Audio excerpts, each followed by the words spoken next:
Hey, good evening. My name is Sam Beisline, and welcome to my YouTube channel. Tonight we're at the Maryland and Pennsylvania Railroad Preservation Society repair shop in Muddy Creek Forks, PA. Tonight we're going to go over a little bit of history on brake shoes and brake shoe keys.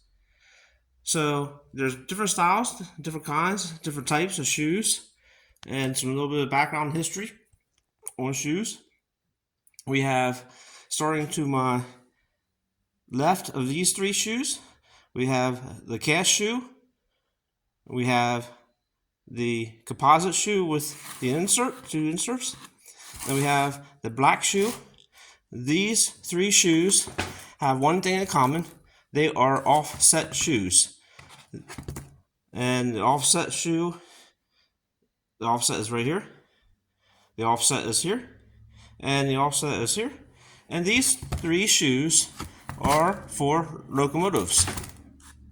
The cast iron shoe was the dominant shoe used for years since the beginning of railroading in this country to stop the trains. You'll still see them in museums, historical pieces, and now we use these two shoes here. This is the dominant shoe that we use today. This is the lining right here in this location. This is the back, and then this is where this area here goes against the shoe head on the locomotive. These two inserts on this red shoe, this is made for taking light shelling off and re-profiling the tread area on the locomotive. That's what that's designed to do. It'll take off and sort of make it back to a better state than when you found it on your locomotive inspection. So that's the locomotive. On freight cars, starting off once again with the cast iron shoe. This was the dominant king of all shoes since the beginning of railroading, and this was on the freight cars, all the way up to the mid 2000s. Then they came out with a man-made product and a very lightweight shoe, a little easier to install, and it's a low friction shoe, as you can see on the tag. And the low friction shoe took place of the cast iron shoe. So then we come down to the red shoe, and we come down to the 1.5 inch black shoe. And then we also have this shoe here, which is worn, but also has the cast iron insert.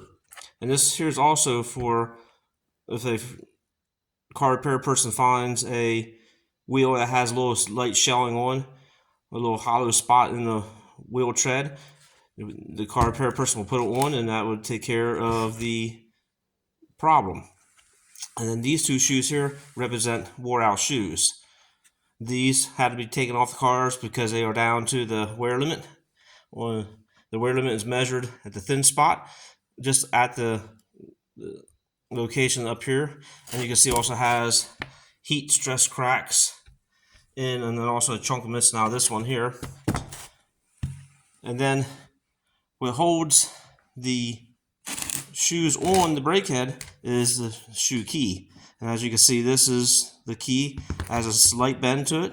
This is the head, and then that gets installed in the notch like so, and then that's how it is on the brake head. So when you're looking on the side of the locomotive, it'll be like that.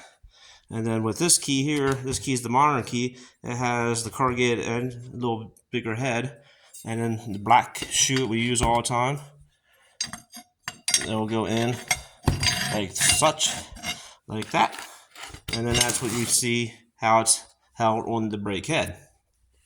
Well, on any job, we always start off with having your AAR field manual interchange rules.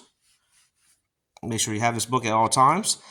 And then with this field manual of the AAR interchange rule, we're going to go underneath Rule 12.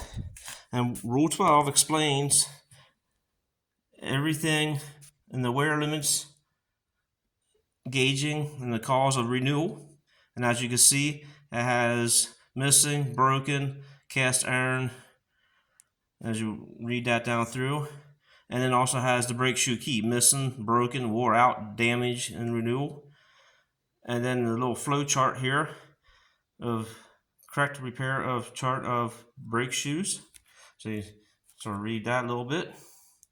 And then you get down here to the bar. This part right here, talk about new brake shoes must be used. And then on this page over here, it sort of talks about the locations of the cracks and where to look for them at. And then this page here, it talks about these little areas right here, which is right there, those little ears that stick out, and how they go into the brake shoe head. And then you have this particular shoe here, which is the shoe that has the little iron insert, which matches this, the iron insert. So it matches that page. And then you have the high friction red shoe, which is this shoe right here.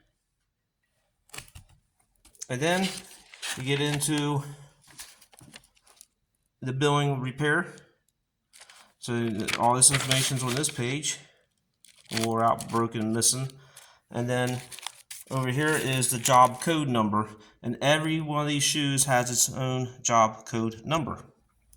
This is all for billing the car owners. All this information is through AAR, and AAR will go ahead and they got a program, and will make sure that all that information gets to the car owners. When you find the shoes and change them out, it will make sure that you get paid. And the AAR has a setup for the billing that's equal throughout the system and equal through the industry, regarding if it's a foreign car or a contractor coming in and working, and or the railroad changing these shoes out. So that's just a little bit of information on the shoes and different styles. And I just want to thank everybody for watching tonight's show, and I appreciate it. And come back and watch my show again, and I'll see you around. Thank you, everybody. Good night.